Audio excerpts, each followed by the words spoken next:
আসসালামু আলাইকুম সুপ্রিয় শিক্ষার্থীরা, কেমন আছো তোমরা? আশা করছি প্রত্যেকে ভালো আছো, সুস্থ আছো, নিরাপদে আছো। আমিও ভালো আছি। আমি রুমান আক্তার, প্রভাষক হিসাবে বিভাগ, ঢাকা কলেজ, ঢাকা। আমার আজকের অনলাইন ক্লাসে তোমাদেরকে স্বাগত জানাচ্ছি। আজকে আমি তোমাদেরকে পড়াবো ফিনান্স, ব্যাংকিং ও বিমা দ্বিতীয় পত্র এই কোর্সটি। তোমরা জানো যে গত বছর অর্থাৎ 2020 সালের মে মাস থেকে তোমাদের ক্লাস নেওয়া শুরু করেছি আমি। তো সেই সময় থেকে তোমাদেরকে আসলে এই কোর্সটি পড়াচ্ছি। তো এই কোর্সের পড়াগুলোই কিন্তু আবার আমি তোমাদেরকে রিভিউ আকারে পড়াচ্ছি। তো আজকে আমার আলোচনার বিষয় হচ্ছে ব্যাংকের ধরন। গত ক্লাসে আমি তোমাদেরকে পড়িয়েছি ব্যাংকের প্রকৃতি বা বৈশিষ্ট্যসমূহ। আজকে পড়াবো আমি ব্যাংক বা ব্যাংকিংয়ের ধরন। মূলত এটা আসলে ব্যাংকের শ্রেণী বিভাগ। তাহলে আমরা একটু দেখি, বোর্ডে কিন্তু বলা হয়েছে যে ব্যাংকের শ্রেণী বিভাগটা দেখো তোমরা একটু। প্রথমে আমরা ব্যাংকে মূলত 5 ভাগে ভাগ করতে পারি। তার মধ্যে এই যে এতগুলো ভাগ, তোমাদের মনে কোশ্চেন আসতে পারে যে এই ভাগগুলো কেন। আচ্ছা, আমার একটা প্রশ্নের উত্তর দাও তো।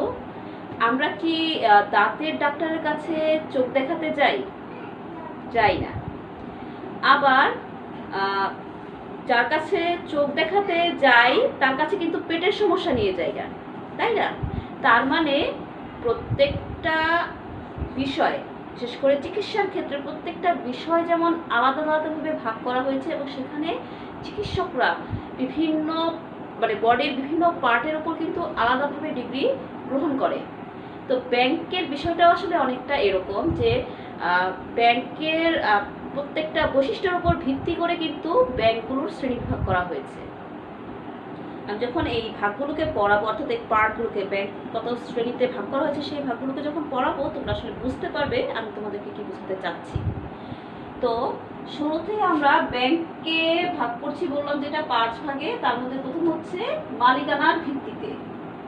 তো মালিকানার ভিত্তিতে যদি আমরা ভাগ করি সেখানে দেখা যাচ্ছে যে মালিকানার ভিত্তিতে ব্যাংকে 4 ভাগে ভাগ করা হয়েছে: সরকারি ব্যাংক, বেসরকারি ব্যাংক, সরকারি ও বেসরকারি যৌথ মালিকানাধীন ব্যাংক। আমি যৌথ মালিকানাধীন লিখিনি, সরকারি ও বেসরকারি ব্যাংক লিখেছি। আসলে এই দুটো হচ্ছে একসাথে গঠিত হয়, মানে সরকারের প্লাস বেসরকারি উদ্যোগ দুটো মিলে এই ব্যাংকগুলো প্রতিষ্ঠিত হয়। আর হচ্ছে স্বায়ত্তশাসিত ব্যাংক। তাহলে সরকারি ব্যাংক কি সেটা আমরা জেনে নিই। সরকার যে ব্যাংকের সংগঠক, পরিচালক, নিয়ন্ত্রক বা সরকারের উদ্যোগেই যে ব্যাংক প্রতিষ্ঠিত হয় সেটাকে বলা হচ্ছে সরকারি ব্যাংক। সবসময় সরকারের উদ্যোগেই যে সরকারি ব্যাংক প্রতিষ্ঠিত হয় তা কিন্তু নয়। অনেক সময় অন্যান্য বেসরকারি ব্যাংকের জাতীয়করণের মাধ্যমেও কিন্তু সরকারি ব্যাংকে রূপান্তর করা হয়ে থাকে এবং এই জাতীয়করণকৃত ব্যাংকটিও কিন্তু সরকারের নির্দেশনায় পরিচালিত হয়ে থাকে। উদাহরণ যদি দেই, যেমন সোনালী ব্যাংক, অগ্রণী ব্যাংক, জনতা ব্যাংক ইত্যাদি হচ্ছে আমাদের দেশের সরকারি ব্যাংক। এরপরে আসি বেসরকারি ব্যাংক। বেসরকারি ব্যাংক হচ্ছে বেসরকারি উদ্যোগে গঠিত, পরিচালিত, নিয়ন্ত্রিত এবং মোট কথা হচ্ছে বেসরকারি ব্যাংকটা বেসরকারি উদ্যোগে প্রতিষ্ঠিত হয় এবং কিন্তু এটা যখন পরিচালিত হয় অবশ্যই সেটা কিন্তু সরকারের নির্দেশিত পন্থায় কোম্পানি আইন অনুযায়ী গঠিত হয়ে তারপরে কিন্তু এটি পরিচালিত হয়। অর্থাৎ বেসরকারি ব্যাংকের ওপরও কিন্তু সরকারের একটি পরোক্ষ নিয়ন্ত্রণ থাকে। এরপরে আসি সরকারি ও বেসরকারি যৌথ মালিকানাধীন ব্যাংক। এখানে সরকারের কিছু অংশ থাকে এবং বেসরকারি যারা উদ্যোক্তা রয়েছেন তাদের কিছু অংশ থাকে। অর্থাৎ এই সরকারি এবং বেসরকারি দুই উদ্যোক্তার মিলে যে ব্যাংকটি গঠিত হয় সেই ব্যাংকটিকে বলা হচ্ছে যৌথ মালিকানাধীন ব্যাংক। যেমন বাংলাদেশে আইএফআইসি ব্যাংক, আর তোমরা হয়তো আরও সুন্দরভাবে বুঝতে পারবে যেমন আমেরিকার যে কেন্দ্রীয় ব্যাংক রয়েছে ফেডারেল রিজার্ভ সিস্টেম, সেটাও কিন্তু একটি যৌথ মালিকানাধীন ব্যাংক। অর্থাৎ সেখানেও কিন্তু সরকারি উদ্যোগ প্লাস বেসরকারি উদ্যোগ মিলে সেই ফেডারেল রিজার্ভ সিস্টেমটি গঠিত হয়েছে। এরপরে আসি স্বায়ত্তশাসিত ব্যাংক। স্বায়ত্তশাসিত ব্যাংক হচ্ছে মূলত একটি দেশের সরকারের বিশেষ আইন বলে গঠিত হয় অথবা সংবিধানের কোনো বিশেষ অধ্যাদেশ বলে গঠিত হয়। এবং এই স্বায়ত্তশাসিত ব্যাংকগুলো সত্তা ধারা স্বাধীনভাবে নিয়ন্ত্রিত হয় এবং এগুলো সাধারণত জেনারেল যে ব্যাংকগুলো রয়েছে তাদের থেকে আলাদা হয়। তো স্বায়ত্তশাসিত ব্যাংকের যদি উদাহরণ দিতে চাই তাহলে সেটি হচ্ছে যেমন বাংলাদেশের ক্ষেত্রে বাংলাদেশ ব্যাংক, আর ধরো রাজশাহী কৃষি উন্নয়ন ব্যাংক ইত্যাদি যে ব্যাংকগুলো সরকারের বিশেষ আইন বলে প্রতিষ্ঠিত হয়েছে সেগুলি হচ্ছে স্বায়ত্তশাসিত ব্যাংক। এখন আমরা আসবো কার্যভিত্তিক। তো কার্যভিত্তিকে দেখো প্রথমে বলা হয়েছে কেন্দ্রীয় ব্যাংক। কেন্দ্রীয় ব্যাংক কি? কেন্দ্রীয় ব্যাংক আমরা জানি যে কেন্দ্রীয় ব্যাংক একটি দেশের মুদ্রা বাজারের অভিভাবক। এটি সরকারের উদ্যোগে প্রতিষ্ঠিত হয়, যদিও এটি কিন্তু সরকারি ব্যাংকের মতো কাজ করে না, এটা হচ্ছে স্বায়ত্তশাসিত ব্যাংকের মতো কাজ করে, কিন্তু গঠিত হয় সরকারি উদ্যোগে। এবং এটি যেহেতু আবার বললাম তোমাদেরকে মুদ্রা বাজারের অভিভাবক হিসেবে কাজ করে এবং সরকারের প্রতিনিধি হিসেবে কাজ করে সরকারের আর্থিক নীতিকে বাস্তবায়ন করে।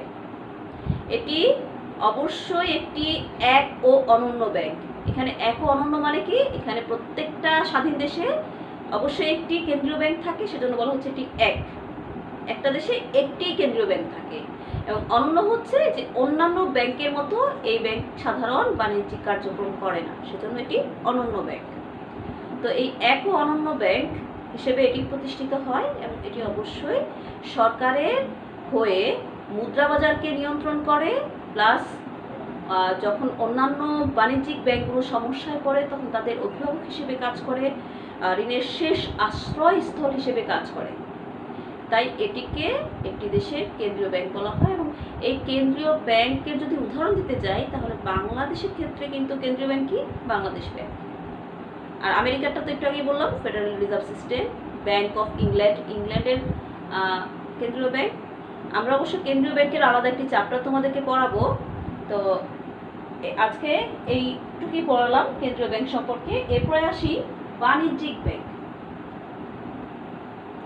বাণিজ্যিক ব্যাংক হচ্ছে সেই সকল ব্যাংক যে ব্যাংকগুলো মুনাফা অর্জনের উদ্দেশ্যে জনগণের কাছ থেকে স্বল্প সুদে আমানত সংগ্রহ করে এবং অধিক সুদে ব্যক্তি বা প্রতিষ্ঠানকে ঋণ প্রদান করে এবং অন্যান্য ব্যাংকিং সুবিধাও কিন্তু প্রদান করে থাকে এই ধরনের ব্যাংকগুলো গ্রাহককে, এবং সেখান থেকে বিভিন্ন চার্জের মাধ্যমে বা কমিশনের মাধ্যমে আয় অর্জন করে এবং সেটা থেকে তারা মুনাফা লাভ করে। এবং এই অর্থ দ্বারা কিন্তু ব্যাংকটি পরিচালিত হয় এবং তাদের কর্মীদের কিন্তু বেতন ভাতা দিয়ে থাকে। তো বাংলাদেশের ক্ষেত্রে যদি আমি বাণিজ্যিক ব্যাংকের উদাহরণ দিই তাহলে খুব সহজ, ধরো ওয়ান ব্যাংক, যমুনা ব্যাংক, সোনালী ব্যাংক, রূপালী ব্যাংক এটসেট্রা। মানে তোমার চারপাশে যে ব্যাংকগুলো রয়েছে তার মোটামুটি সবগুলোই বাণিজ্যিক ব্যাংক। এবার আসি বিশেষায়িত ব্যাংক। বিশেষ কোনো কারণে বা একটি দেশের কোনো বিশেষ দিককে সাহায্য করার জন্য জনগণকে সাহায্য করার জন্য যদি কোনো বিশেষ নীতির মাধ্যমে কোনো ব্যাংক প্রতিষ্ঠিত হয় তাহলে সেটাকে বলা হচ্ছে বিশেষায়িত ব্যাংক। তো বিশেষায়িত ব্যাংকের শুরুতে যেটা বলা হয়েছে যে কৃষি ব্যাংক। আমাদের মতো দেশ অর্থাৎ যারা কৃষি নির্ভর দেশ সেখানে কিন্তু কৃষি ব্যাংক অপরিহার্য। কৃষি ব্যাংক কি? কৃষি ব্যাংক হচ্ছে একটি দেশের কৃষিক্ষেত্রে সহায়তা করার জন্যই প্রতিষ্ঠিত হয়, অর্থাৎ যারা কৃষক রয়েছে তাদেরকে সার, বীজ, কৃষি যন্ত্রপাতি ইত্যাদি ক্রয়ের জন্য ঋণ প্রদানের উদ্দেশ্যেই আসলে এই ধরনের ব্যাংকগুলো প্রতিষ্ঠিত হয়। অর্থাৎ কৃষি ক্ষেত্রটাকে স্ট্রং করার জন্য, যাতে কৃষকরা তাদের হয়রানির শিকার না হয়, তারা তাদের প্রয়োজনীয় অর্থ সংস্থান করতে পারে কৃষিকাজের ক্ষেত্রে, সেই লক্ষ্যে আসলে এই কৃষি ব্যাংকগুলো স্থাপিত হয়। বাংলাদেশের ক্ষেত্রে যদি আমি উদাহরণ দিই তাহলে যেমন বাংলাদেশ কৃষি ব্যাংক, রাজশাহী কৃষি উন্নয়ন ব্যাংক ইত্যাদি ব্যাংক হচ্ছে এ ধরনের বিশেষায়িত ব্যাংক। এরপরে আসি শিল্প ব্যাংক। শিল্প ক্ষেত্রে উন্নয়নের জন্য যে বিশেষায়িত ব্যাংক প্রতিষ্ঠিত হয় তাদেরকে বলা হয় শিল্প ব্যাংক। বাংলাদেশের ক্ষেত্রে কিন্তু শিল্প ব্যাংক রয়েছে, যেমন বিডিবিএল। এই যে শিল্প ব্যাংকগুলো এগুলো কিন্তু জনগণকে দীর্ঘমেয়াদে ঋণ প্রদান করে, বিশেষ করে শিল্প উদ্যোক্তাদেরকে, সাধারণ জনগণকে না, শিল্প উদ্যোক্তাদেরকে দীর্ঘমেয়াদে ঋণ প্রদান করে। এখন বিডিবিএল কিন্তু শুধুই যে বিশেষায়িত ব্যাংক তা কিন্তু নয়, এটা এলসিও করতে পারে, অর্থাৎ বৈদেশিক বাণিজ্য এটা করতে পারে। তো তবে উদাহরণ হিসেবে আসলে বিডিবিএল একটি শিল্প ব্যাংক, যেটি শিল্পক্ষেত্রে আসলে সহযোগিতা করার জন্যই প্রতিষ্ঠিত হয়েছে। তো এই যে শিল্পক্ষেত্রের সহযোগিতা মানে শুধু যে দীর্ঘমেয়াদে ঋণ দান তা কিন্তু নয়, বরং যেসব ব্যবসা প্রতিষ্ঠান বাজারে শেয়ার ছাড়তে চায় বা ডিবেঞ্চার ছাড়তে চায়, সেই শেয়ার বা ডিবেঞ্চারগুলোকে বিক্রয় করতে সাহায্য করার জন্য কিন্তু শিল্প ব্যাংকের প্রয়োজন হয়। তো এই জন্যই বলা হচ্ছে যে শিল্প ব্যাংক সাধারণত দীর্ঘমেয়াদী ঋণ এবং শেয়ার ক্রয় বিক্রয় বা ডিবেঞ্চার ক্রয় বিক্রয়ে সাহায্য করার জন্য কিন্তু প্রতিষ্ঠিত হয়। এরপরে আসি সঞ্চয়ী ব্যাংক। এখানে শুধু সঞ্চয়ী লিখেছি, এটাকে আমানত ব্যাংকও বলতে পারো তোমরা, সঞ্চয়ী বা আমানত ব্যাংক। জনগণের কাছে পড়ে থাকা অলস অর্থকে কাজে মানে সংগ্রহ করে সেটাকে কাজে লাগিয়ে একটি মূলধন গঠন করার জন্য যে ব্যাংক প্রতিষ্ঠিত হয় সেটা হচ্ছে সঞ্চয়ী ব্যাংক। তো বিভিন্ন মানে জনগণকে বললাম, আর জনগণ এসে কিন্তু আমাকে তার ধরো আমি যদি একটা সঞ্চয়ী ব্যাংক হই, আমি জনগণকে বললাম যে তাদের অলস অর্থগুলো আমাকে জমা দিক, তা কিন্তু এতটা সহজ নয়। সেজন্য কি করতে হয়, জনগণকে আকর্ষণীয় আমানত স্কিম সম্পর্কে জানাতে হয়, এবং এই আকর্ষণীয় স্কিম দেখে কিন্তু জনগণ তাদের অলস অর্থগুলোকে কি করে ব্যাংকে জমা রাখে, এবং সেই জমাকৃত অর্থ থেকে কিন্তু পরবর্তীতে মূলধন গঠিত হয় এবং সেটা বিভিন্ন ব্যবসা বাণিজ্যে বিনিয়োগ করা হয় অথবা ঋণ দান করা হয় কোনো ব্যক্তি বা প্রতিষ্ঠানকে। তো সেজন্য বলা হচ্ছে যে সঞ্চয়ী ব্যাংকের কাজটা কি, সঞ্চয়ী ব্যাংকের কাজ হচ্ছে জনগণের কাছ থেকে অলস অর্থ সংগ্রহ করে মূলধন হিসেবে গঠন করা। বাংলাদেশের ক্ষেত্রে যদি উদাহরণ দিই, তাহলে ডাকঘর সঞ্চয় ব্যাংক হচ্ছে এমন একটি ব্যাংক যেটা বাংলাদেশের প্রেক্ষাপটে সঞ্চয়ী ব্যাংক। এরপরে আসি বিনিয়োগ ব্যাংক। সাধারণত জনগণকে দীর্ঘমেয়াদে ঋণ দানের উদ্দেশ্যে যে ব্যাংক প্রতিষ্ঠিত হয় সেটাকে বিনিয়োগ ব্যাংক বলা হয়। তবে এখানে কিন্তু শুধুমাত্র ঋণ দানটা মেইন কাজ নয়, এই ঋণ দান ছাড়াও শেয়ার ক্রয় বিক্রয় করাটাও এই ব্যাংকের অন্যতম কাজ। এখন তোমাদের মনে কোশ্চেন আসতে পারে, তাহলে শিল্প ব্যাংকের সাথে বিনিয়োগ ব্যাংকের পার্থক্যটা কোথায়? বিনিয়োগ ব্যাংকের সাথে শিল্প ব্যাংকের পার্থক্যটা হচ্ছে এখানে যে শিল্প ব্যাংক কিন্তু জনগণের শেয়ার নিজেরা ক্রয় করে নেয় না, অবলেখক বা দায় গ্রাহকের কাজ করে না। কিন্তু বিনিয়োগ ব্যাংক শুধু শেয়ার ক্রয় বিক্রয় করে না, প্রয়োজনে কি করে প্রচুর শেয়ার ক্রয় করে, অবলেখক বা দায় গ্রাহক হিসেবেও কিন্তু এই বিনিয়োগ ব্যাংক কাজ করে থাকে, এবং এরা কিন্তু ব্রিজ ফাইন্যান্সিংটাও করে থাকে। বাংলাদেশের প্রেক্ষাপটে যদি আমরা এই ব্যাংকের উদাহরণ দিই, সেক্ষেত্রে উদাহরণ দেওয়া যায় ইনভেস্টমেন্ট কর্পোরেশন ব্যাংক বা আইসিবি। আমি একটু আগে ব্রিজ ফাইন্যান্সিংয়ের কথা বললাম। ব্রিজ ফাইন্যান্সিং অনেকটা ভেঞ্চার ক্যাপিটালের মতোই কাজ করে। যেমন ধরো কোনো একটা নতুন শিল্প প্রতিষ্ঠান স্থাপিত হতে যাচ্ছে, তার মানে প্রয়োজনীয় অর্থটা নিয়ে সে ব্যবসাটা শুরু করছে, ঠিক আছে, কিন্তু তার আরও অর্থের প্রয়োজন রয়েছে তার ব্যবসাটাকে স্টেবল করার জন্য। সেক্ষেত্রে কিন্তু এই বিনিয়োগ ব্যাংকগুলো তাদেরকে ভেঞ্চার ক্যাপিটাল হিসেবে ব্রিজ ফাইন্যান্সিং করে থাকে। এরপরে আসি মিশ্র ব্যাংক। মিশ্র ব্যাংক হচ্ছে সেই ধরনের ব্যাংক যারা জনগণের কাছ থেকে আমানত সংগ্রহ করে, সংগ্রহিত আমানত মূলধন রূপে গঠন করে কোনো ব্যক্তি বা প্রতিষ্ঠানকে ঋণ দেয় বা অন্যান্য ব্যাংকিং কার্যাবলী সম্পাদন করে, সেই ধরনের ব্যাংকে বলা হচ্ছে মিশ্র ব্যাংক। এখন তোমাদের মনে কোশ্চেন আসতে পারে, বাণিজ্যিক ব্যাংকও তো সেম কাজ করে। সত্যিকার অর্থে যদি আমি বলতে চাই, বাংলাদেশের প্রত্যেকটা ব্যাংকই কিন্তু মিশ্র ব্যাংক হিসেবেই কাজ করে, অবশ্যই স্বায়ত্তশাসিত এবং বিশেষায়িত ব্যাংকগুলো ছাড়া। যেসব বাণিজ্যিক ব্যাংক রয়েছে তারা প্রত্যেকটাই কিন্তু মোটামুটি মিশ্র ব্যাংক। তাহলে আমানত ব্যাংকিং প্লাস এখানে আমি যেটা বুঝাতে চাচ্ছি সেটা হচ্ছে আমানত ব্যাংকিং এবং বিনিয়োগ ব্যাংকিং, এই দুটো মিলে আসলে কি হচ্ছে মিশ্র ব্যাংকিং। এরপরে আসি, আর মিশ্র ব্যাংকিং এর উদাহরণ যদি দিতে যাই তাহলে সোনালী, রূপালী, তারপরে হচ্ছে যমুনা, পূবালী, সব ব্যাংকই আসলে মিশ্র ব্যাংক। এরপরে সমবায় ব্যাংক।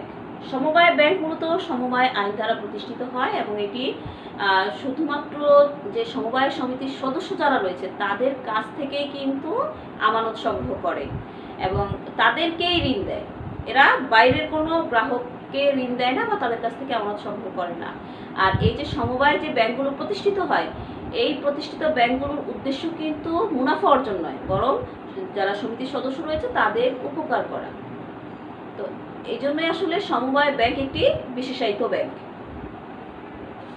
এরপরে দেখো বিনিময় ব্যাংক। বিনিময় ব্যাংকটা একটু খেয়াল করো, এটা হচ্ছে বিনিময়ের ইংলিশ কি? এক্সচেঞ্জ। তো এই বিনিময় মার্চেন্ট আর আমদানি রপ্তানি ব্যাংকগুলোর কাজ কিন্তু প্রায় কাছাকাছি। তাহলে আমি শুরু করছি বিনিময় ব্যাংক। বিনিময় ব্যাংক বা এক্সচেঞ্জ ব্যাংক হচ্ছে মূলত বৈদেশিক বাণিজ্যে অর্থ সংস্থান করে থাকে। যারা মানে গ্রাহক রয়েছে তাদেরকে প্রত্যয়পত্র ইস্যু করে, উত্থাপিত বিনিময় বিলে তারা স্বীকৃতি প্রদান করে এবং মেয়াদ শেষে বিলের অর্থ প্রদান করে গ্রাহকের পক্ষে।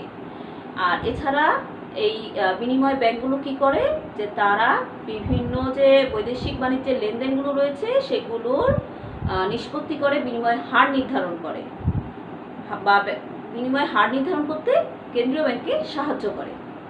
তো এই যে বিনিময় ব্যাংক, বাংলাদেশে কিন্তু বিনিময় ব্যাংকের কোনো উদাহরণ নেই, কারণ বাংলাদেশের যতগুলো বাণিজ্যিক ব্যাংক রয়েছে তারা অথরাইজড ডিলার হিসেবে, যে শাখাগুলো তাদের এডি ব্রাঞ্চ রয়েছে অর্থাৎ অথরাইজড ডিলার রয়েছে, সেই শাখাগুলোই মূলত এই ফরেন এক্সচেঞ্জের কাজগুলো করে থাকে। আর ফরেন এক্সচেঞ্জের জন্য প্রত্যেকটা ব্যাংকের কিন্তু এডি শাখা রয়েছে আলাদা, জন্য বাংলাদেশে কোনো আলাদা বিনিময় ব্যাংক নেই। এরপরে আসি মার্চেন্ট ব্যাংক। মার্চেন্ট ব্যাংক হচ্ছে বিনিময় ব্যাংক প্লাস বিনিয়োগ ব্যাংকের সমন্বিত রূপ, অর্থাৎ এরা যেমন একাধারে বিনিময় ব্যাংকের মতো গ্রাহকদেরকে বৈদেশিক বাণিজ্যে প্রত্যয়পত্র স্বাক্ষর করে, তারপর বিনিময়ের হার নির্ধারণ করে দেয় বা তাদের লেনদেন নিষ্পত্তি করে দেয়, আসলে বৈদেশিক যে লেনদেন হয়েছে সেটাকে নিষ্পত্তি করে দেয়। এছাড়া এরা কি করে, মার্চেন্ট ব্যাংকগুলো ধরো বিভিন্ন ধরনের যে যন্ত্রপাতি রয়েছে সেই যন্ত্রপাতি ক্রয় করে সেগুলোকে তারা গ্রাহকদেরকে ভাড়া ক্রয় পদ্ধতিতে অথবা কিস্তিবন্দি পদ্ধতিতে মানে গ্রাহকদেরকে প্রদান করে এবং কিস্তিতে সেই টাকাগুলো কিন্তু তারা সেই গ্রাহকের কাছ থেকে তুলে নেয়। আর বিনিয়োগ ব্যাংকের মতো কিন্তু এরা কি করে, দীর্ঘমেয়াদে ঋণ দেয় এবং অবলেখকের দায়িত্ব পালন করে। সেজন্যই বলা হচ্ছে যে এটি বিনিময় ব্যাংক প্লাস বিনিয়োগ ব্যাংকের একটি সম্মিলিত রূপ। বাংলাদেশে মার্কেন্টাইল ব্যাংক কিন্তু এরকম একটি ব্যাংক। এরপর আসি আমদানি রপ্তানি ব্যাংক। তো আমদানি রপ্তানি ব্যাংকটি কি? আমদানি রপ্তানি ব্যাংক হচ্ছে যে ব্যাংক শুধুমাত্র আমদানি রপ্তানি কার্যেই মানে তার ফোকাসটা করে থাকবে, অর্থাৎ তার মেইন কাজটাই হবে আমদানি রপ্তানি। জিবি বা জেনারেল ব্যাংকিং তার মূল লক্ষ্য নয়। তো সেই ব্যাংকে বলা হচ্ছে আমদানি রপ্তানি ব্যাংক। যারা বৈদেশিক বাণিজ্যে অর্থ সংস্থান করে, বৈদেশিক বাণিজ্যের সব ধরনের ধরো অর্থ সংস্থান করে, তারা বিলে স্বীকৃতি দেয়, বিলের অর্থ প্রদান করে, প্রত্যয়পত্র ইস্যু করে, লেনদেন নিষ্পত্তি করে এবং অতি দ্রুততার সাথে সেইগুলো করে থাকে এবং জনগণকে প্রয়োজনীয় তথ্য সরবরাহ করে। বাংলাদেশে এক্সপোর্ট ইম্পোর্ট ব্যাংক নেই। তোমরা যদি প্রশ্ন করো যে ম্যাডাম এক্সিম ব্যাংক তো আছে, এক্সিম ব্যাংক আসলে সাধারণ বাণিজ্যিক ব্যাংকের মতোই, এটার স্পেশালাইজড না শুধুমাত্র ফরেন এক্সচেঞ্জের জন্য। সাধারণত দেখা যায় যেসব দেশে একক ব্যাংক বেশি থাকে বা স্টেট অনুযায়ী আলাদা ব্যাংক থাকে, তাদের ক্ষেত্রে হয়তো এই ধরনের মানে এক্সপোর্ট ইম্পোর্ট ব্যাংক প্রতিষ্ঠিত হয়। যেমন চায়নাতে কিন্তু আলাদা এক্সপোর্ট ইম্পোর্ট ব্যাংক আছে, কিন্তু বাংলাদেশে এই ধরনের ব্যাংক নেই। বাংলাদেশের বাণিজ্যিক ব্যাংকের স্পেশালাইজড শাখা, যেটা আমি এডি ব্রাঞ্চ বলছিলাম, তারা এই ধরনের ফরেন এক্সচেঞ্জের কাজগুলো করে থাকে। এরপরে আসি ক্ষুদ্র ও কুটির শিল্প। ক্ষুদ্র ও কুটির শিল্পের উন্নয়নের লক্ষ্যে যে ব্যাংকগুলো প্রতিষ্ঠিত হয় তাদেরকে ক্ষুদ্র ও কুটির শিল্প ব্যাংক বলা হয়। যেমন বাংলাদেশে বেসিক ব্যাংক এমন একটি ব্যাংক। সাধারণত কি হয় যে ক্ষুদ্র ও কুটির শিল্পের জন্য প্রোফাইল তৈরি করা, তাদের মডিউল ব্যবস্থাপনা করা, তাদের যে আর্থিক যে পরামর্শগুলো দেওয়া ইত্যাদি কাজগুলো কিন্তু এই ক্ষুদ্র ও কুটির শিল্প ব্যাংক করে থাকে। এরপরে আসি কর্মসংস্থান ব্যাংক। কর্মসংস্থান ব্যাংক কি? কর্মসংস্থান ব্যাংক হচ্ছে সেই ধরনের ব্যাংক যেগুলো বেকার যুবক বা যুব মহিলাদেরকে আত্মকর্মসংস্থান সৃষ্টির লক্ষ্যে দারিদ্র্য বিমোচন করার জন্য আসলে প্রতিষ্ঠিত হয়, তাদেরকে বলা হচ্ছে কর্মসংস্থান ব্যাংক। এবং কর্মসংস্থান ব্যাংক মূলত দেশের অর্থনৈতিক চাকাকে গতিশীল করার জন্যই প্রতিষ্ঠিত হয়।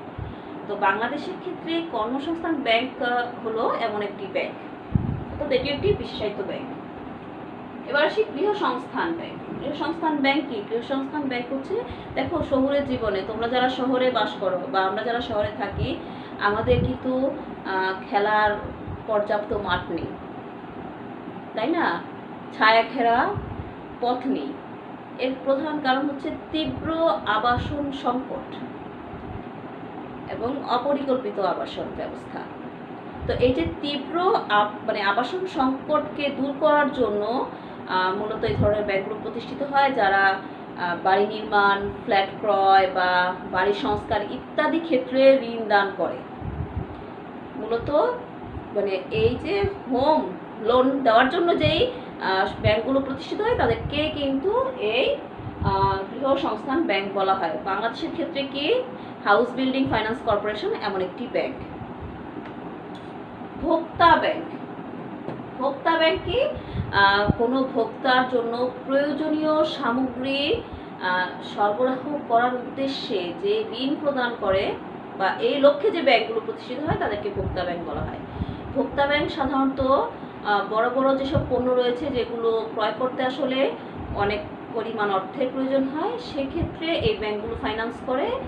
সাধারণত দেখা যায় কি টিভি, ফ্রিজ, গাড়ি, এই বড় বড় যে প্রোডাক্টগুলো রয়েছে এগুলোর জন্যই আসলে এই ধরনের ব্যাংকগুলো কি করে, ক্রেডিট কার্ড ইস্যু করার মাধ্যমে ঋণ সরবরাহ করে থাকে।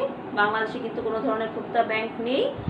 আর এই ভোক্তা ব্যাংকগুলো কিন্তু আবার অনেক সময় কি করে যে তারা নিজেরাই গ্রাহকদেরকে এই টিভি, ফ্রিজ বা গাড়ি সরবরাহ করে তার কিস্তিতে অর্থ মানে পরিশোধের সুযোগ দান করে। তো যেহেতু বাংলাদেশে এই ধরনের ব্যাংক নেই সেহেতু আমি উদাহরণ দিতে পারলাম না। এরপরে আসি পরিবহন ব্যাংক। পরিবহন ব্যাংক কি? পরিবহন খাতকে উন্নয়নের লক্ষ্যে যে বিশেষায়িত ব্যাংক প্রতিষ্ঠিত হয় তাদেরকে পরিবহন ব্যাংক বলা হয়। সাধারণত পরিবহন খাতে যেমন গাড়ির সংস্কার, মেরামত বা গাড়ির যন্ত্রপাতি ক্রয়, খুচরা যন্ত্রাংশ ক্রয় ইত্যাদি ক্ষেত্রে সাধারণত এই পরিবহন ব্যাংক জনগণকে লোন দিয়ে থাকে। আর বাংলাদেশে পরিবহন ব্যাংক নামে কোনো ব্যাংক নেই। এবার আসি বন্ধকি ব্যাংক। বন্ধকি ব্যাংক কি? সাধারণত স্থাবর বা অস্থাবর সম্পত্তি বন্ধক রেখে যখন মানে ঋণ দেওয়ার জন্য যে বিশেষায়িত ব্যাংকগুলো প্রতিষ্ঠিত হয় তাদেরকে বন্ধকি ব্যাংক বলা হয়। সাধারণত ভূমি বা স্থাবর সম্পত্তি বন্ধক রেখে এরা দীর্ঘমেয়াদী লোন দেয় বা ঋণ দেয়।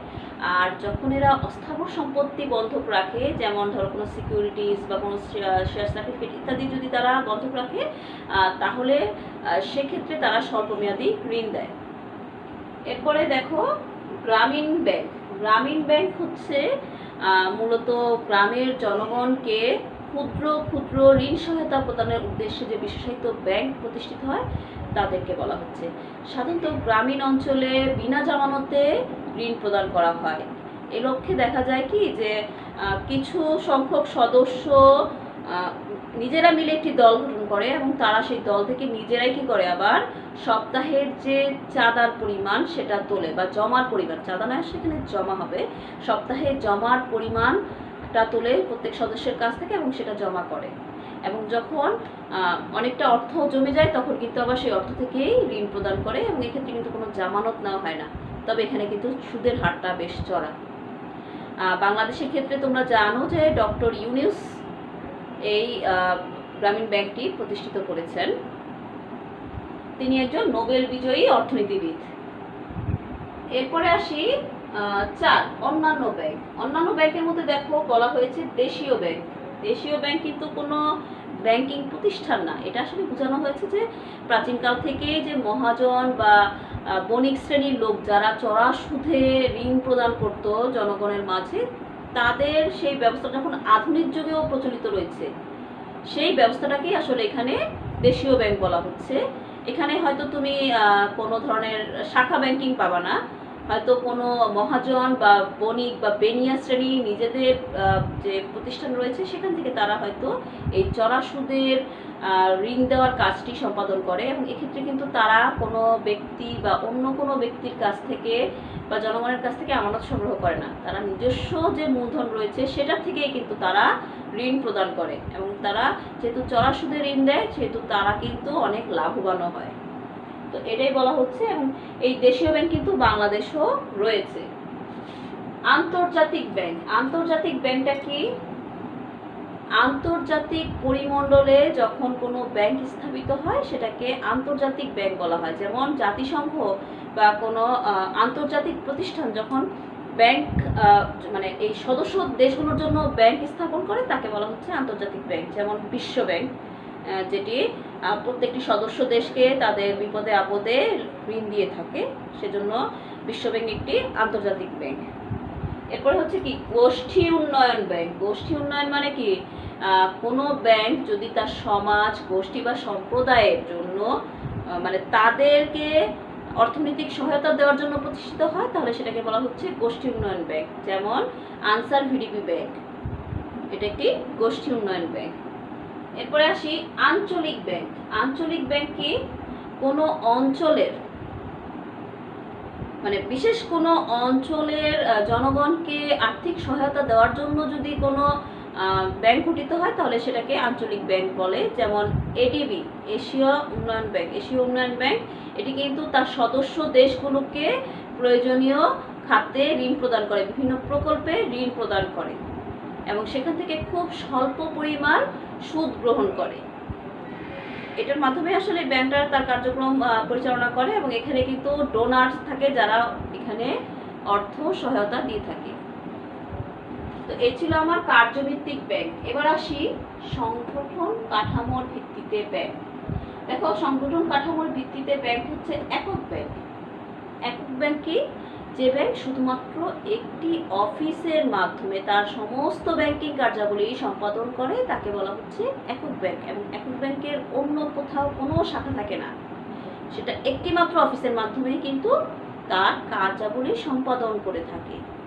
বাংলাদেশে একক কোনো ব্যাংক নেই। আমেরিকায় আবার প্রত্যেকটা রাজ্যে এরকম একক ব্যাংক রয়েছে। তাদের আবার আমাদের মতো এত শাখা ব্যাংকের ছড়াছড়ি নেই। এরপরে আসি পড়াচ্ছিলাম চেইন ব্যাংক।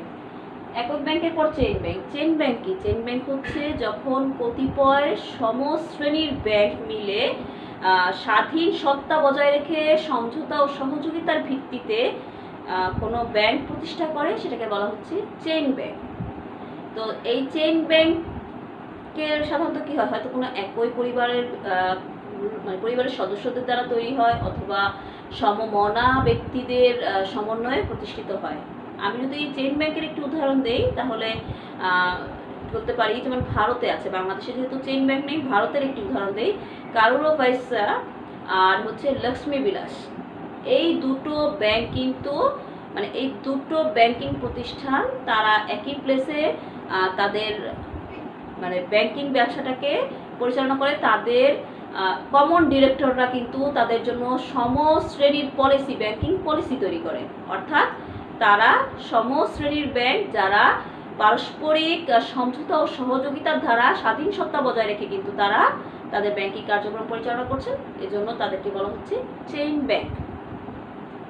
এবার আসি শাখা ব্যাংক। শাখা ব্যাংকে যখন একটি ব্যাংক তার একটি কেন্দ্রীয় অফিসের মাধ্যমে একাধিক শাখার দ্বারা পরিচালিত হয়, অর্থাৎ কেন্দ্রীয় মানে একটি কেন্দ্রীয় অফিস থাকবে, হেড অফিস থাকবে, তার মাধ্যমে বিভিন্ন শাখার দ্বারা তাদের সমস্ত ধরনের ব্যাংকিং কার্যাবলী সম্পাদন করবে, তাদেরকে শাখা ব্যাংক বলা হচ্ছে।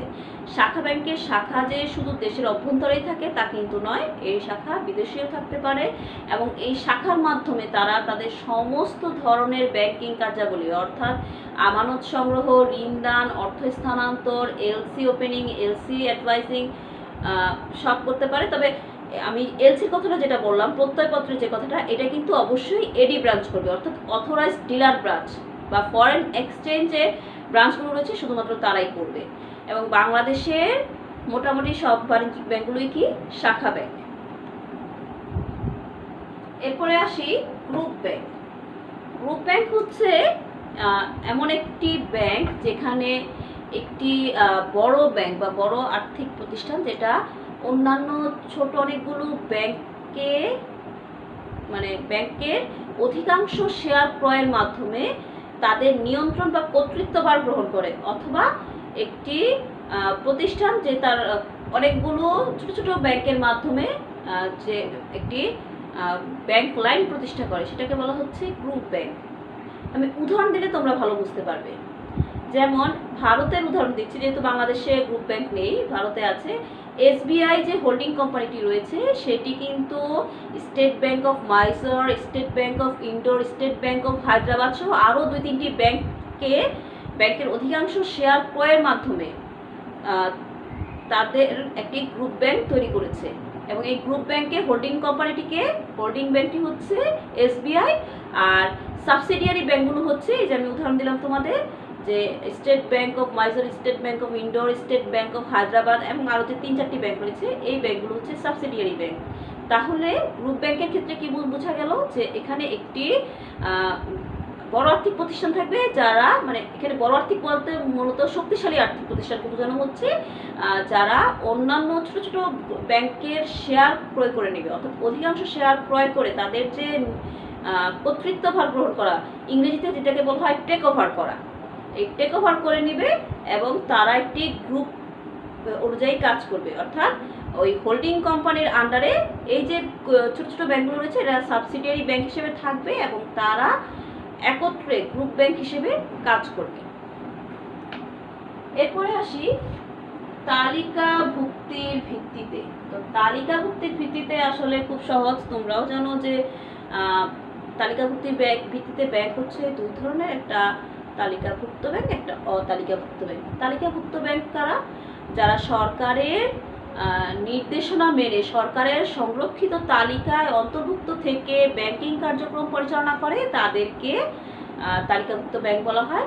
সাধারণত তালিকাভুক্ত ব্যাংক হতে গেলে সরকার কর্তৃক নির্দেশিত প্রত্যেকটি নির্দেশনা যথাযথভাবে অনুসরণ করে ব্যাংকিং কার্যক্রম সম্পাদন করতে হয়। আর বাংলাদেশের মূলত বাণিজ্যিক ব্যাংক বলি সবগুলোই মোটামুটি তালিকাভুক্ত ব্যাংক, তবে অবশ্যই কিছু ব্যাংক আছে যারা তালিকাভুক্ত নয়। আর উদাহরণ যদি দিতে যাই, সোনালী, জনতা, ধরো মধুমতি ব্যাংক, যমুনা ব্যাংক ইত্যাদি সব ব্যাংকই হচ্ছে আসলে তালিকাভুক্ত ব্যাংক। এরপরে আসি অতালিকাভুক্ত ব্যাংক।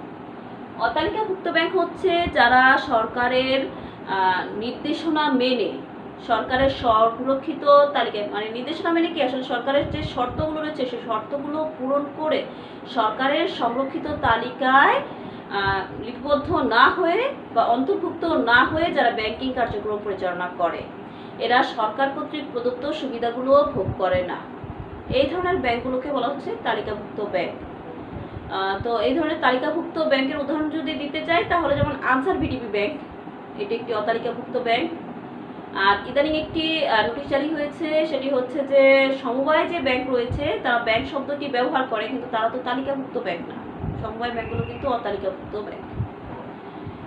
তো এবার আসি গ্রাহক সেবার ভিত্তিতে ব্যাংক। গ্রাহক সেবার ভিত্তিতে ব্যাংক হচ্ছে 2টা, একটি হচ্ছে খুচরা আর একটি হচ্ছে পাইকারি। খুচরা যে ব্যাংক রয়েছে, সোজা কথা যদি আমি বলতে চাই, বাংলাদেশের ব্যাংকগুলো আসলে খুচরা ব্যাংকিং, অর্থাৎ যারা ব্যক্তি গ্রাহক থেকে শুরু করে ব্যবসায়ী অব্যবসায়ী সব ধরনের গ্রাহককে ব্যাংকিং সুবিধা প্রদান করার লক্ষ্যে প্রতিষ্ঠিত হয়, তাদেরকে বলা হচ্ছে খুচরা ব্যাংক। এরা আমানত সংগ্রহ করে, এরা ঋণ দেয়, এরা বিনিয়োগ করে এবং সব ধরনের ব্যাংকিং সেবা জনগণকে প্রদান করে। তো এজন্যই আমি আসলে বললাম যে বাংলাদেশে প্রতিষ্ঠিত সবগুলো ব্যাংকই বিশেষ করে বাণিজ্যিক ব্যাংকগুলো আসলে খুচরা ব্যাংক। তবে তার মধ্যে যদি আমাকে উদাহরণ দিতে হয়, তাহলে আমি বলবো যে ডাচ বাংলা ব্যাংক হচ্ছে আসলে একটি খুচরা ব্যাংক। দেখো, আমরা যেখানে সেখানে যাই না কেন, ডাচ বাংলা ব্যাংকের কিন্তু একটি বুথ পাওয়া যায়, মানে তুমি পাবাই, যে এলাকাতেই যাও না কেন পাবা। সেজন্যই বলছি যে এটা আসলে একটি খুচরা ব্যাংকের উদাহরণ। আর আরেকটি যে ভাগ রয়েছে, শ্রেণীবিভাগ রয়েছে, সেটি হচ্ছে পাইকারি। তো পাইকারি বিষয়টা কিন্তু একটু জটিল, তোমরা একটু খেয়াল করে শোনো। যে বৃহদায়তন যে আর্থিক প্রতিষ্ঠানগুলো রয়েছে, অর্থাৎ যে প্রতিষ্ঠানগুলোর ব্যবসা বাণিজ্য এত বেশি ছড়ানো ছিটানো, তাদের কে উচ্চ গতির উচ্চ প্রযুক্তির মাধ্যমে সেবা প্রদান করতে হয়, তাদের নগদ ব্যবস্থাপনাটাও মানে অতি নির্ভুলতার সাথে সম্পাদন করতে হয়। এই ধরনের প্রতিষ্ঠানকে সহায়তা দেওয়ার জন্য কিন্তু যে শক্তিশালী আর্থিক প্রতিষ্ঠানগুলো প্রতিষ্ঠিত হয় তাদেরকে মূলত বলা হচ্ছে পাইকারি ব্যাংক। সাধারণত বৃহদায়তন সরকারি সংস্থা, তারপরে বড় বড় বৃহদায়তন যে কর্পোরেট প্রতিষ্ঠানগুলো রয়েছে তাদেরকে সহায়তা প্রদানের উদ্দেশ্যেই আসলে এই পাইকারি ব্যাংক প্রতিষ্ঠিত হয়। এবং এই পাইকারি ব্যাংকগুলোর কিন্তু নগদ ব্যবস্থাপনা, তথ্য সরবরাহ ব্যবস্থাপনা, তারপরে উচ্চ প্রযুক্তির ব্যবস্থাপনা, দ্রুতগতির সেবা এবং সেবার মান A1 ক্লাসের হতে হয়। এবং এইগুলো যখন একটা ব্যাংক দিতে প্রস্তুত থাকে তাকেই মূলত বলা হয় পাইকারি ব্যাংক। এবং বাংলাদেশে পাইকারি ব্যাংক বা হোলসেল ব্যাংক নেই। এখন আমরা পড়ব বাংলাদেশের ব্যাংকিং ব্যবস্থা। বাংলাদেশের ব্যাংকিং ব্যবস্থা যদি আমরা তাকাই তাহলে দেখতে পাই যে বাংলাদেশ যেহেতু একটি উন্নয়নশীল দেশ এবং এটি ব্রিটিশ শাসিত একটি অঞ্চল ছিল এবং ব্রিটিশরা কিন্তু বাংলাদেশের ব্যাংকিং সিস্টেমটাকে এনেছিল এবং সে সময় বাংলাদেশে শাখা ব্যাংকিং ব্যবস্থাটা প্রচলিত ছিল এবং সেটি বর্তমানেও কিন্তু সমান জনপ্রিয় রয়েছে।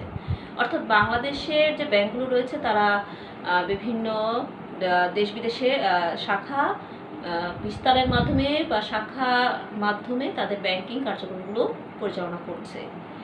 যেহেতু শাখার কথাই বললাম, তো বিভিন্ন ব্যাংকগুলো কিন্তু শুধু শাখার মাধ্যমে এমনিতেই পরিচালিত হচ্ছে না, এটা অবশ্যই কেন্দ্রীয় ব্যাংকের অধীনে থেকে কেন্দ্রীয় ব্যাংকের শর্ত পূরণ করে এবং তার যে নির্দেশিত শর্তাবলী রয়েছে সেগুলো মেনে অনুসরণ করে কিন্তু এই ব্যাংকিং কার্যাবলীগুলো পরিচালনা করছে। বাংলাদেশে শাখা ব্যাংকিং ব্যবস্থার মেইন কাজগুলোই করছে কিন্তু আসলে বাণিজ্যিক ব্যাংকগুলো, মানে এক্ষেত্রে বাণিজ্যিক ব্যাংকটাই মুখ্য বিশেষায়িত ব্যাংকগুলোর চাইতে। তো শুধু যে শাখা ব্যাংকিং কার্যাবলী সম্পাদিত হচ্ছে তা কিন্তু নয়, বাংলাদেশে দেশি বিদেশি অনেক ধরনের ব্যাংকে কিন্তু শাখা খুলে তাদের ব্যাংকিং কার্যক্রম পরিচালনা করছে। এছাড়া বাংলাদেশে কিন্তু ধর্মীয় মূল্যবোধ থেকেও ইসলামী যে বিষয়টা রয়েছে সেই ইসলামিক বিষয়টাকে মেনটেন করার জন্য ইসলামিক ব্যাংক সমূহ প্রতিষ্ঠিত হয়েছে। আবার অনেক ব্যাংক আছে যারা তাদের মূলনীতি ইসলামিক শরিয়া ভিত্তিক ব্যাংক নয়, কিন্তু তারপরেও তারা শাখা খুলে কিন্তু এই ইসলামিক ব্যাংকিংটাকে পরিচালনা করছে। তো এই যে এতগুলো কথা আমি বললাম সেই কথাগুলোর আলোকে আমরা একটু বোর্ডের দিকে তাকাবো এবং দেখব যে বাংলাদেশের ব্যাংকিং কাঠামোটা কেমন। দেখো, বাংলাদেশের ব্যাংকিং কাঠামোর প্রথমেই রয়েছে কেন্দ্রীয় ব্যাংক। বাংলাদেশে একটি কেন্দ্রীয় ব্যাংক, সেই কেন্দ্রীয় ব্যাংকটির নাম হচ্ছে বাংলাদেশ ব্যাংক, যার 10টি শাখা রয়েছে বিভাগীয় শহরগুলোতে এবং একটি বগুড়াতে। এরপরে হচ্ছে তালিকাভুক্ত ব্যাংক। তো তালিকাভুক্ত ব্যাংক আমি 61টি লিখেছি, এটি কিন্তু একদম আজকের ডেটে, অর্থাৎ আজকে আমাদের যে 20 তারিখ সেই 20 তারিখের ডেটে নেট থেকে পাওয়া সূত্র অনুযায়ী আমাদের তালিকাভুক্ত ব্যাংকের সংখ্যা 61টি এবং সর্বশেষ তালিকাভুক্ত ব্যাংক হচ্ছে বেঙ্গল কমার্শিয়াল ব্যাংক।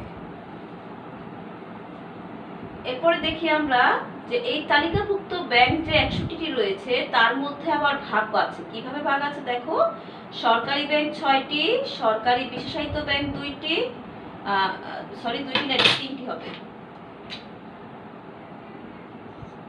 তাহলে সরকারি ব্যাংক 6টি আসলে সেটা কি কি আমরা একটু জেনে নিই। সরকারি ব্যাংক 6টি হচ্ছে খুব সহজ, তোমরাও জানো, সোনালী, রূপালী, জনতা, অগ্রণী, বেসিক ব্যাংক এবং বিডিবিএল অর্থাৎ বাংলাদেশ ডেভেলপমেন্ট ব্যাংক লিমিটেড। এই 6টি হলো আমাদের সরকারি ব্যাংক। এবার সরকারি বিশেষায়িত ব্যাংক কোনগুলো? তাহলে এখানে সরকারি যদি আমি একটা কথা বলি যে সরকারি বাণিজ্যিক ব্যাংক বলতে আসলে 6টিকে বোঝানো হচ্ছে। এবার সরকারি বিশেষায়িত ব্যাংক 3টি, কি কি সেই 3টি? বাংলাদেশ কৃষি ব্যাংক, রাজশাহী কৃষি উন্নয়ন ব্যাংক, আর হচ্ছে প্রবাসী কল্যাণ ব্যাংক। এরপরে আসি স্থানীয় বেসরকারি বাণিজ্যিক ব্যাংক। এখানে 43টি লিখেছি, আগে এটি 42টি ছিল। আমি যখন তোমাদেরকে জুলাই মাসে ক্লাস নিয়েছিলাম এই টপিকের উপর, সেখানে কিন্তু আমি বলেছিলাম তালিকাভুক্ত ব্যাংক 60টি এবং বাণিজ্যিক ব্যাংক 42টি। এখন যেহেতু নতুন সূত্র অনুযায়ী বাণিজ্যিক ব্যাংক হচ্ছে তালিকাভুক্ত ব্যাংক হচ্ছে 61টি, তাহলে আমার স্থানীয় বেসরকারি বাণিজ্যিক ব্যাংক হচ্ছে 43টি। তো তোমরা জানো যে এই 43টি ব্যাংকের মধ্যে তোমাদের আশেপাশে তোমরা যদি দেখো তাহলে এই 43টি ব্যাংকের মধ্যে কোনো না কোনো ব্যাংকের শাখা তোমরা অবশ্যই খুঁজে পাবে। সেটা হতে পারে পূবালী, তারপরে হচ্ছে Modhumoti, union bank, Jamuna bank, one bank বা সাউথ ইস্ট ব্যাংক, যে কোনো ব্যাংক যেগুলো বাংলাদেশে তালিকাভুক্ত বেসরকারি বাণিজ্যিক ব্যাংক হিসেবে কর্মরত আছে, সেই ব্যাংকগুলোর যে কোনো একটি ব্যাংকের শাখা হয়তো তুমি তোমার বাসার আশেপাশে বা তোমার কলেজের আশেপাশে দেখতে পাবে।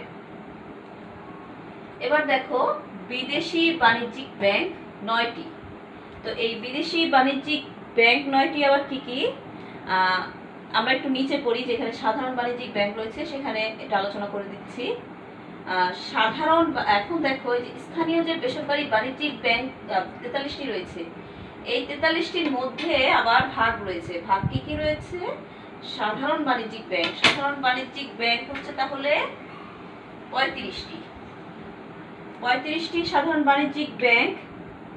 এর মধ্যে যেটা আমি একটু আগে বললাম যে স্থানীয় বেসরকারি বাণিজ্যিক ব্যাংকের মধ্যে যে সাধারণ বাণিজ্যিক ব্যাংকগুলো রয়েছে, যেমন bank Asia, prime bank, premier bank, one bank, eastern bank সহ আগে যে ব্যাংকগুলো বলেছি সেই ব্যাংকগুলো মিলে আসলে এই বাণিজ্যিক ব্যাংক 35টি, যেটি একদম বেসরকারি বাণিজ্যিক ব্যাংক, যেটা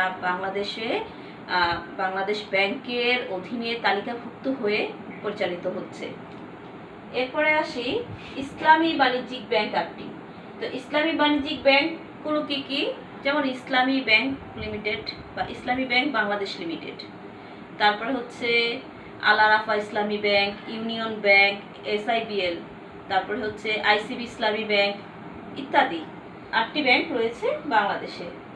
এবার দেখো বিদেশি বাণিজ্যিক ব্যাংক 9টি, তার মধ্যে সাধারণ বাণিজ্যিক ব্যাংক 8টি। সাধারণ বাণিজ্যিক ব্যাংকের মধ্যে যেই ব্যাংকগুলো রয়েছে, যেমন Habib bank, State Bank of India, National Bank of Pakistan, উরি bank, HSBC bank, Al Falah Islami bank বা আল ফালাহ ব্যাংক ইত্যাদি, CTN ব্যাংক, এই ব্যাংকগুলো হচ্ছে আমার সাধারণ বাণিজ্যিক ব্যাংক। অর্থাৎ এই বিদেশি যে বাণিজ্যিক ব্যাংকগুলো রয়েছে তারা কিন্তু কসমোপলিটন ব্যাংক, অর্থাৎ বহুজাতিক ব্যাংক। তারা বিভিন্ন দেশে তাদের শাখা খুলে ব্যবসা বাণিজ্য পরিচালনা করছে, তেমনি বাংলাদেশে তারা কেন্দ্রীয় ব্যাংকের অধীনে তালিকাভুক্ত হয়ে নিজস্ব শাখার মাধ্যমে কিন্তু তারা তাদের ব্যবসা বাণিজ্য পরিচালনা করছে। তো এটি ছিল সাধারণ বাণিজ্যিক ব্যাংক।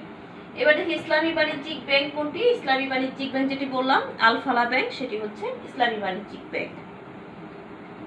তো এখানে এই বাংলাদেশের ব্যাংকিং কাঠামো দেখে আমরা কি বুঝতে পারলাম যে আসলে আমাদের বাংলাদেশের অধিকাংশ ব্যাংক কিন্তু বেসরকারি বাণিজ্যিক ব্যাংক। মোট কথা হচ্ছে 50%-এর উপরেই আসলে বেসরকারি বাণিজ্যিক ব্যাংক, যেটা আসলে আমাদের ব্যাংকিং সেক্টরের একদম মুখ্য, মানে বাংলাদেশের অর্থনীতির যে চাবিকাঠি, যে চালিকা শক্তি, সেটাকে গতিশীল রেখেছেই কিন্তু এই বেসরকারি বাণিজ্যিক ব্যাংকগুলো। এবার আমরা দেখব তফসিলি বহির্ভূত ব্যাংক অর্থাৎ অতালিকাভুক্ত ব্যাংক। তো অতালিকাভুক্ত ব্যাংক হচ্ছে আবার 5টি।